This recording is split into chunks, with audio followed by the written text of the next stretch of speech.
IDPS viva! Viva! Bon puisque tu as fêté 2 ans à Mokonzamboka depuis la session à RDC. 2 ans à pouvoir. Bateau Balobaï Kakosala 2 ans. Félix a sali 2 ans. Alors il faut que ça vive en Afakou Mouboto Boté. IDPS viva! Viva! IDPS viva! Viva! IDPS viva! Viva! Viva! Viva!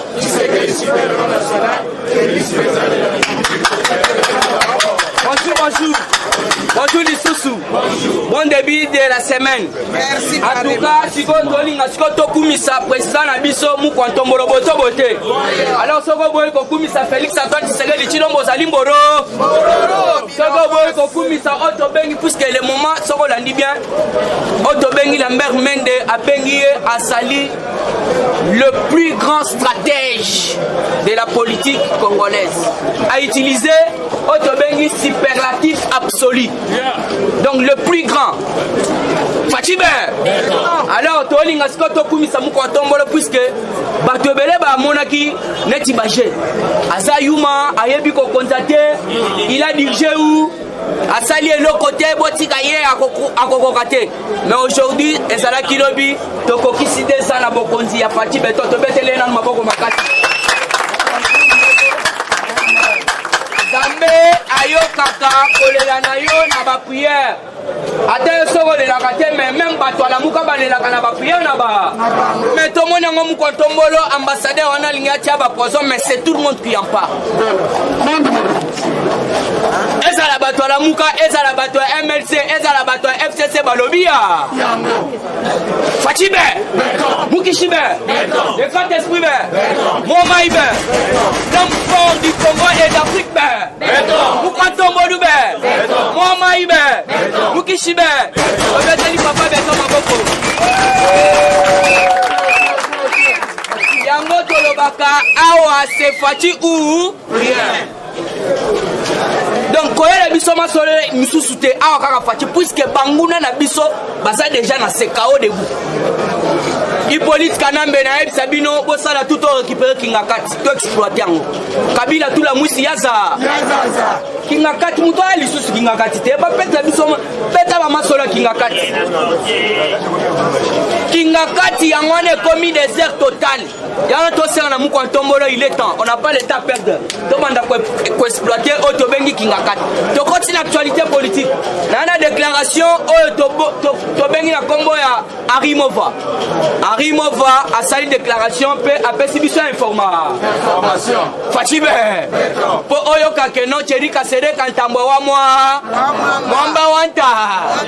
Bientôt oza. Bete la nanu beto maboko makati.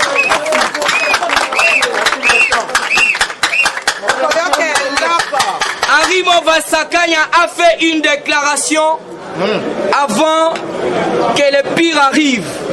Nous connaissons la main noire qui se cache derrière la convocation de Alexis Tambouémois.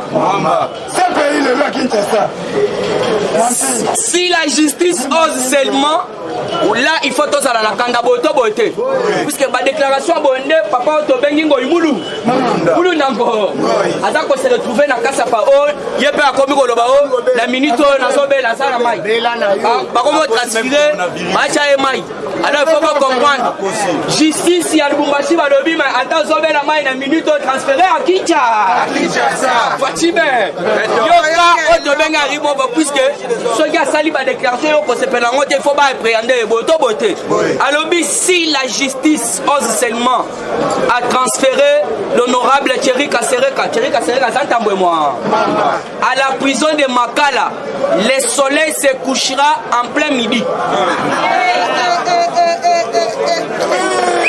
Il est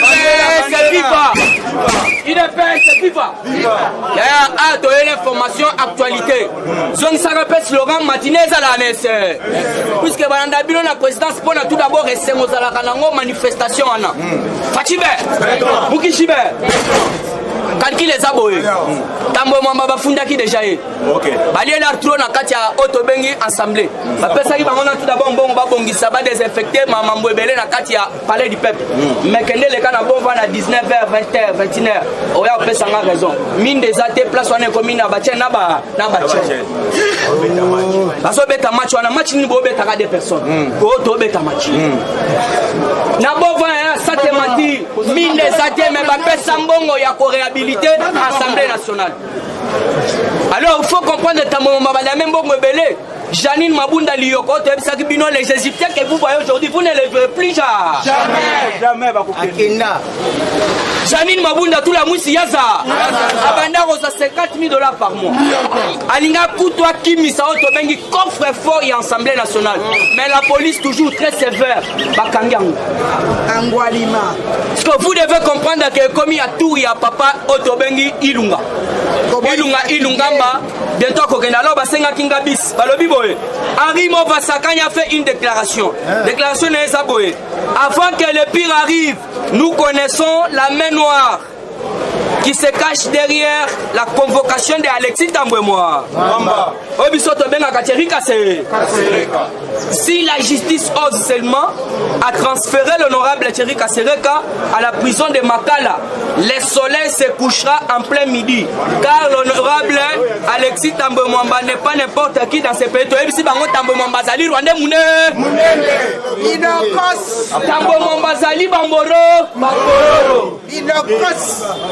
Vous devez comprendre, Henri Mova pèse une information que nous t'envoyons Mwamba, Bafundi déjà. So il y a des Sabino, on a fait sa formule, mais il y a honorable Henri Mova. A pèse déjà information que Batouana nous surtout Bakangaba. Yaya, Félix Ayebaki, pourquoi Kendaki n'a pas la terre? Balate tambo mambo yo lingi sena yaka beta match na sena baketi babengi pe Kabila ya siéger ya on to ebisi politique kanambe ya ande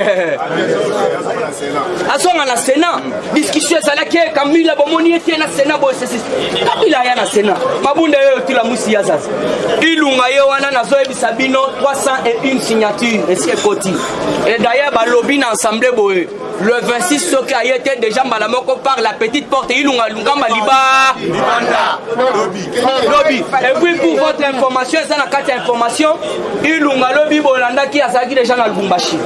A rencontré déjà Hippolyte Kanambe, président dans le sous lobby, Basolola qui déjà naé, a ébissé à l'ongate. Ilunga tasoka boy, atasoka salé le côté, atasoka a persister naé. Les alana nous papa, token est normal.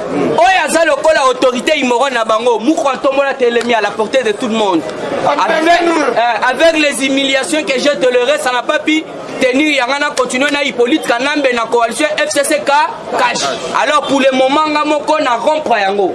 Abomaki yango, cela veut dire FCC cash bossa la makamuna. FCC bossa la makamuna. Na bi. Cash tossa la makamuna bi. Na bi.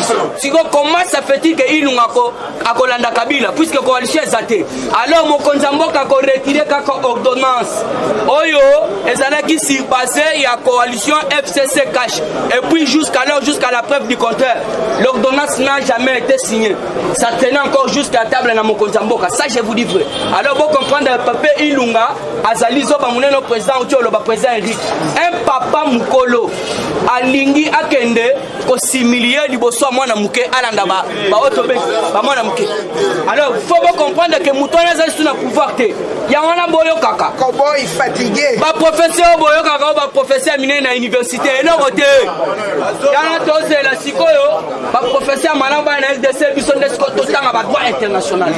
Puisque il faut tozwa ba cours pas ba auto bengi ba professeur Mbata ba to minene soko solo tsanga Henri Mova professeur oh boy professeur bangwana bangumba mela Kabila jusqu'alors azana bokondité donc continue na kati actualité politique dossier DG ya Sokok na OVD bomoni ndenge auto bengi vice ministre ya justice Bernard Takaïche obino bobenga ka Bernard mais comment na ezala ka Bernard te na sina ebisi bino mettre prise que non comment na ezali Senga Gilbert Mutwana c'était un Rwandais alors comment ça fait-il que mon kontambo kalobi que pas bimisa Benjamin Ngate na direction DG à Sokok mais hier akendaki ko bimisa bango alors il faut comprendre que d'ici déjà gouvernement ça na kati ya ko créer mais mon kontombo déjà aza ko composer déjà gouvernement puisque ba chaela qui est déjà non il y a 25 personnes au bazali ba chef na kati ya parlement déjà cela veut dire musala ba ti ko déjà ils aussi là mon kontombo qu'il faut les kasiko na ko créer gouvernement puisque nous n'avons pas le temps à perdre alors vous devez comprendre que ba ti ko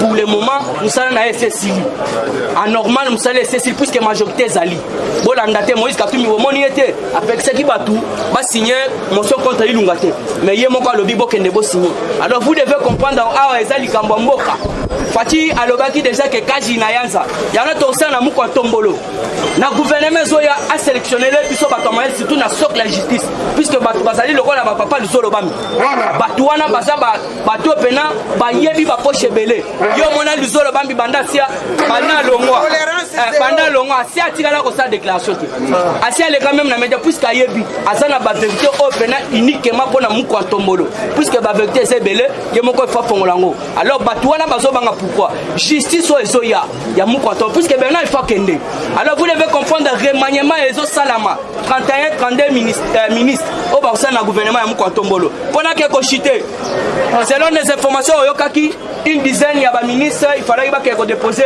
auto bengi démission na bango alors on a kotuna yo papa ba ministre ya biso ya cash na oyo ya auto bengi ya FCC pour ba démissionner bazo zelani alors tozo ebisa bango musale Cécilie botika ba flatterie mama mususu bokendaka pa mu kontombole moko bo pesa bilan alors kaka na ndenga toujours ya actualité président Gilles Assa ebisi bino ke auto bengi Willy Bakonga mais ngana ko pesa information ça bo le ministre de l'EPSP Willy Bakonga interdit de quitter Kinshasa.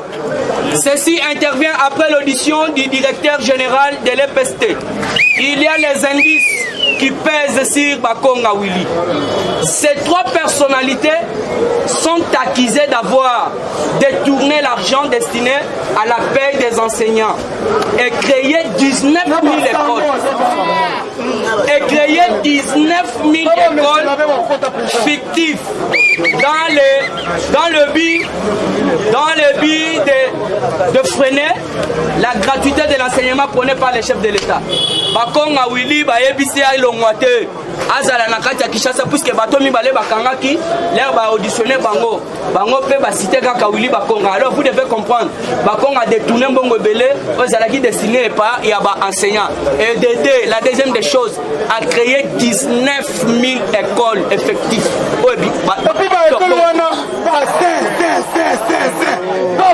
Papo yakal no ki okuta shone na prix na prison okuta masango na prix na prison okuta mbongo na prix batika ba boko ki ça pas voilà nazo chitewa la RDC na Belgique il faut pas comprendre mokonza mboka ayambaki auto bengi madame Nyakombo ya Annick Van Kalster c'était le 22 alors qu'est-ce qui se passe il faut pas comprendre que non auto bengi Annick Van Kalster azali directrice générale pour les affaires bilatérales du ministère des Affaires étrangères de Belgique et de Belgique pardon. Au bilatéral ya solo ya Barondé te ya on te bisimu kwa tombolo Barondé ba kina auto bengi relation bilatérale te. Bino surtout bomoni Barondé ba kina relation ya koboma. Wana salaki relation bilatérale te bilatérale za ya auto bengi ba Belge o balobi boye. Ba Belge la première des choses balobi ndenge za wana fête ya tour oyo ya 31 et ya 61e anniversaire ya RDC à indépendance. Donc on fête d'accord il y a auto bengi Lumumba. Alors ko rezali na sila ebisa kibino bango balobi tozala na ligne.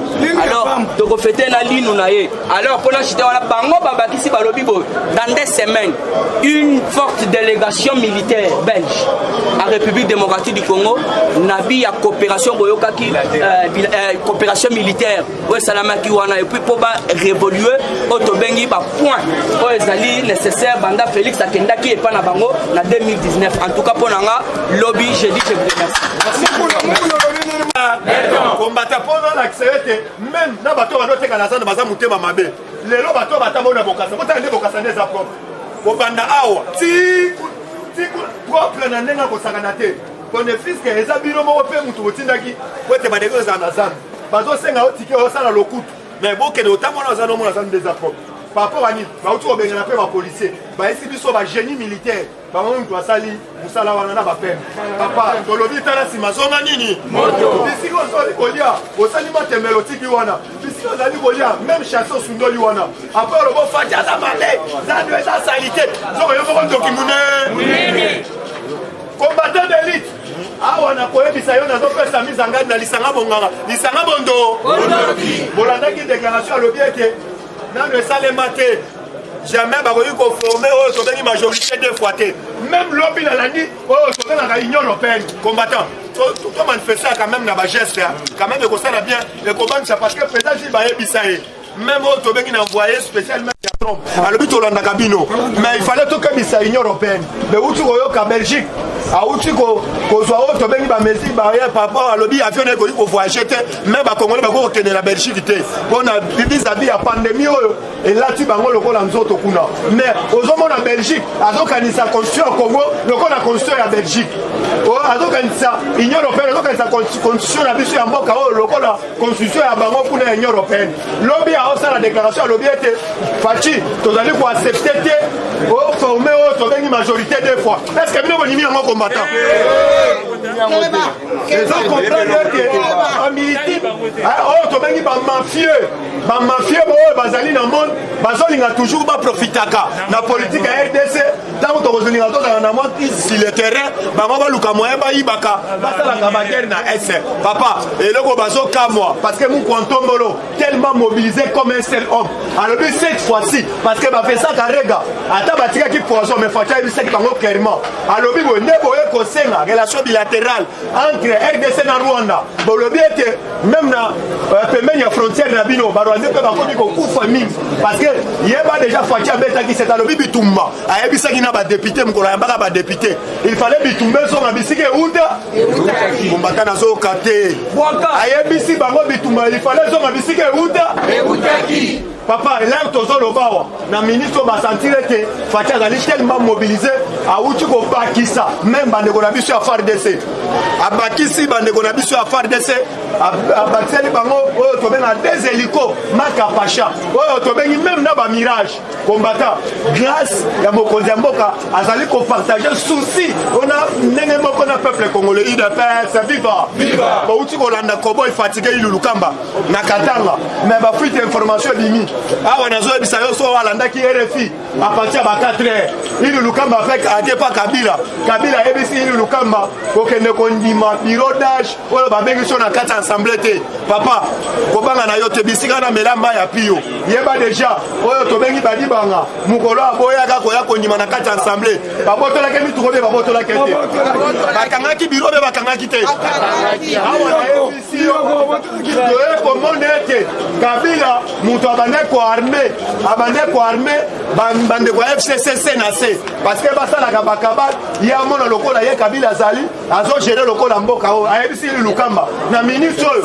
kokende konyima bango te koaccepte mutu moko te mpe kodémissionne te zala kaka wana est ce que bino bonimi yango nazoyebisa yo peuple congolais tozala mobilisé parce que ilu lukamba il fallait sentir ete bori ya Oscar Malonda biso na yo mutu otelemaki mpona kolongola Oscar Malonda biso mutu olongola ye Oscar papa bakoma musu fo kobenga ngo mpoza na minu complet biso mona minu moko ebukana na kati toala minu musu absent fo kobenga ngo na obeta babrigide c'est viva papa awa loi ya sakata na minaku na yalongolaki yango nazoyebisa yo depuis Lulukamba biso to na besoin moke décoller parce que fatigué nalandaki na président Julien Razoloba to landaki oyo to benga ka ba député na kati assemblée papa ba dossier même ba investisseur ba ya na mboka oyo to benga Jani Mabunda vandela ba dossier même ya kotonga même banzela ba autoroute Mabunda vandela yango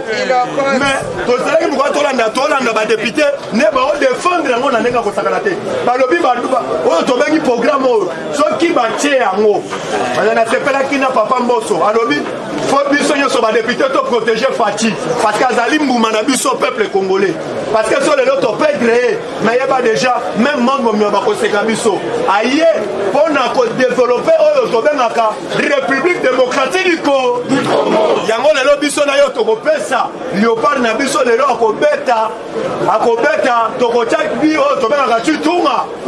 Merci. Viva IDPS, viva viva IDPS, viva viva viva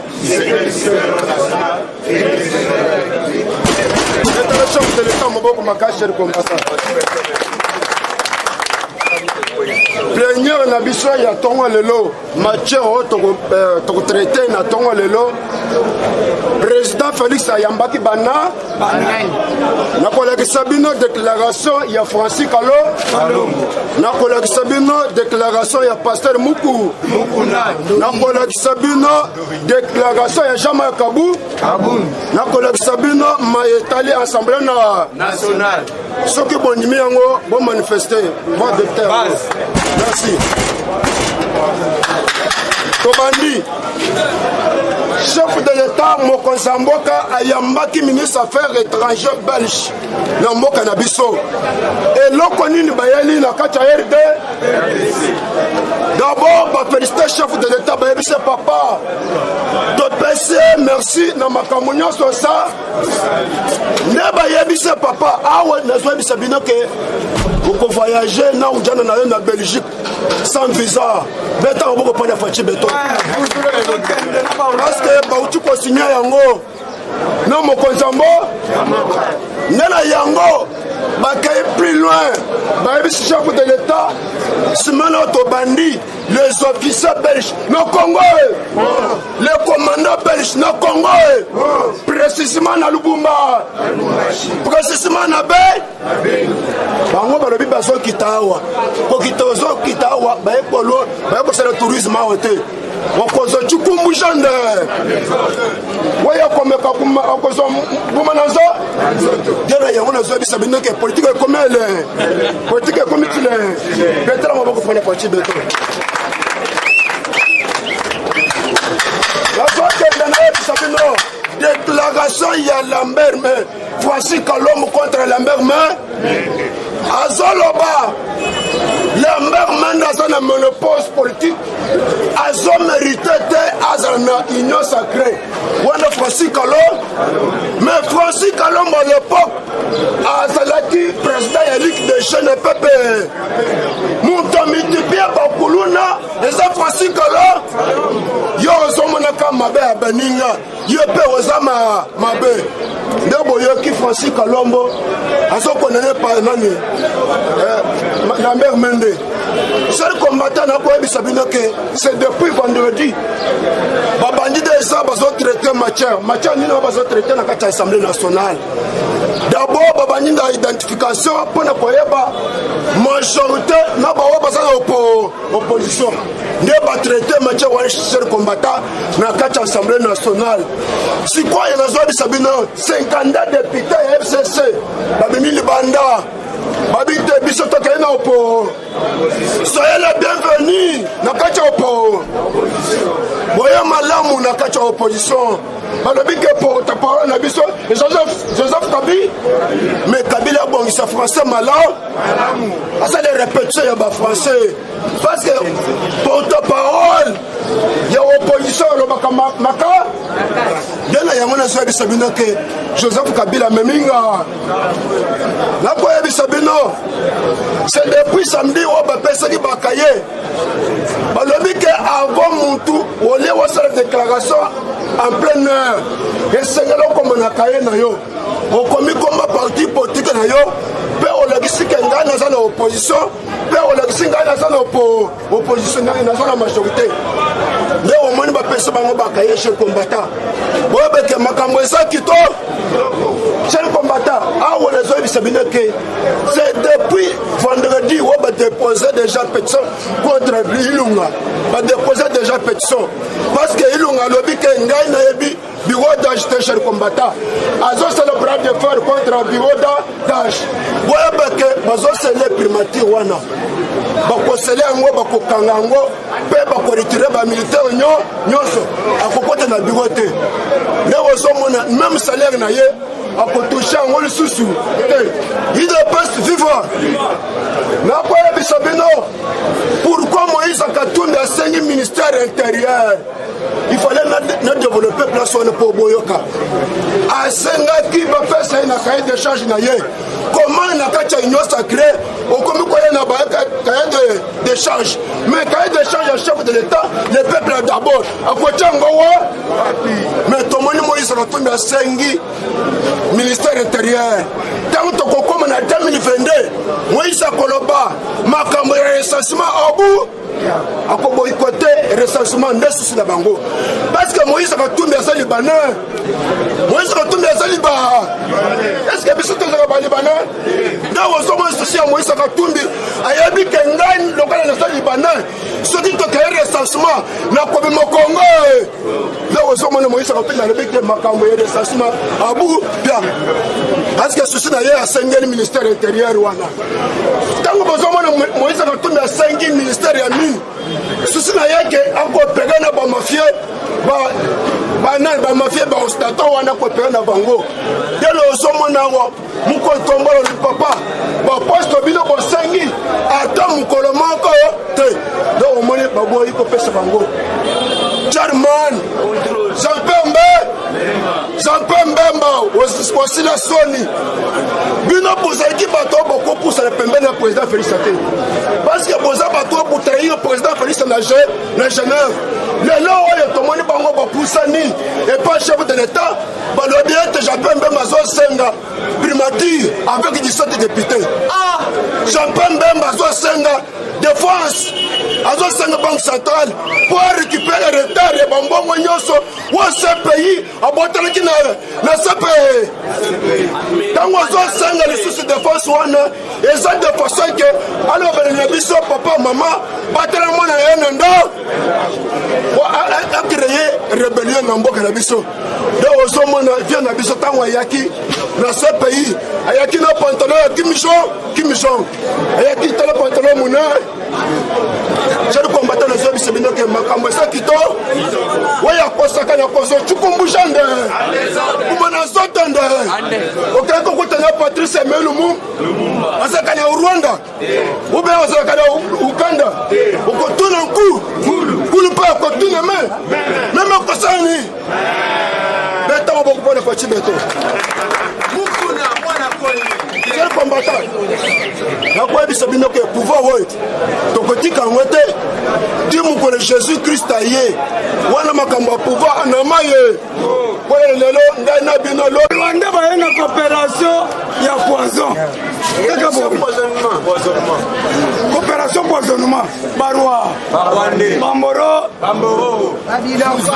ntango Léopard abetaka tozalaka na batendance nyonso boye te me ntango Léopard abetaka tokomaka bomoko wana nde union sacrée pour la nation soki omoni mutu ti na niveau ya union sacrée pour la nation aza kokritike yango ce qui n'est pas congolais parce que yango basali yango pour le bien-être ya peuple congolais c'est pourquoi union sacrée pour la nation ezali mpe Léopard parce que babengi na bato ya FCC na bato ya CASH na bato ya INC oyo aza na volonté réellement comme biso soldat na biso ezalaka le peuple d'abord oyo aza na volonté ya peuple bomoni bango otala mutu aza na elongo ko aporta boloko batunduli yongo ti lelo oyo baza kose rendre compte te ke il faut intérêt ya peuple congolais ilunkamba amata akita bileki ebisali nini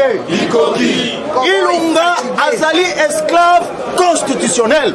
Son pouvoir est pouvoir exécutif. Le pouvoir pouvoir du président ezali pouvoir oyo azali eli Ilunga a été nommé pour komona ke il y a quelqu'un qui a bloqué Congo a kanisa que le Congo ne va pas décoller. Ilunga son âge peut se rabaisser et pas un petit-fils naé a kende retourne à vie. Azala te le vice-premier ministre intérieur a représenté amata kitakosala nini il ne peut se vivre. Nakosenga tobetela mwana mboka maboko makasi o babengi Jules Alingete alakaki po bazaki koloba azo traquer bango azo landa kaka bango. Est-ce que biso tosala bango nde bageraki mboka bakamata mbongo ya mboka balie. Or la continuité à l'état ezalaka. Jules a mené banquette nae alobaki dossier Mukangalonzo. L'audience aura bel et bien lieu.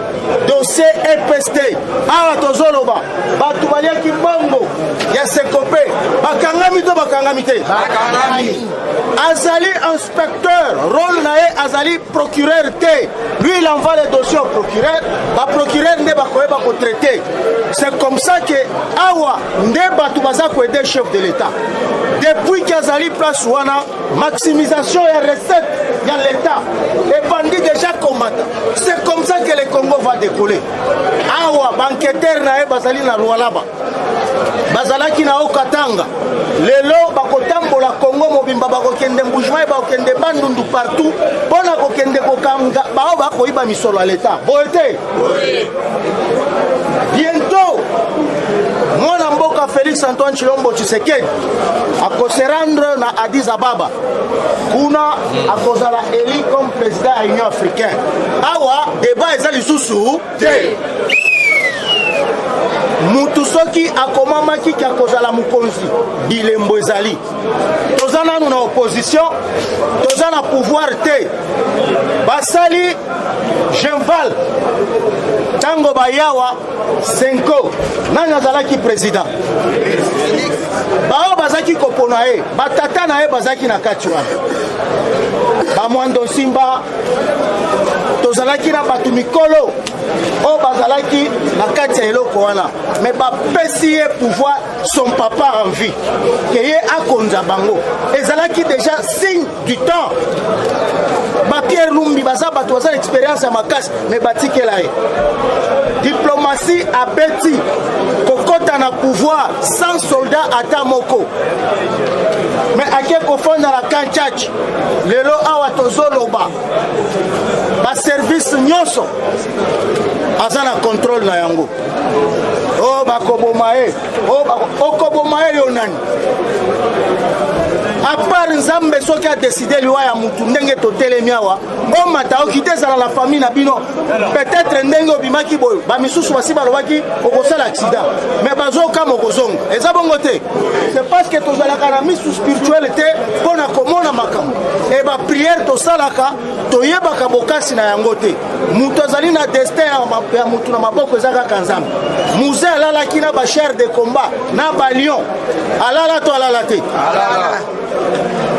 oh bomoni biloko wana ba ambassadeur ya Rwanda bazota na bakiti ata batie na bakiti po batiaki yango déjà ba maître Mukenji ba papa Gérard batu basili bazaki kokosa ke corona omoni ndenge Nzamba confondre bango avec leur pion caméré c'est ça qu'il faisait et mbimilelo un coucou bimila poa ezalaki ba gère bango karege ya wana muto yana e caméré papa dit tala ndenge Nzambe a confondre bango c'est ce qui s'est passé batiaki na ba split batia na ba biloko batu ba respirer ba profiter na corona balobi ezali corona Nzambe alalaka te Nzambe confondre bango presque bango nyonso tout avec quelle intention mais Nzambe alobi ya nkukwe kobima na poisse idepes viva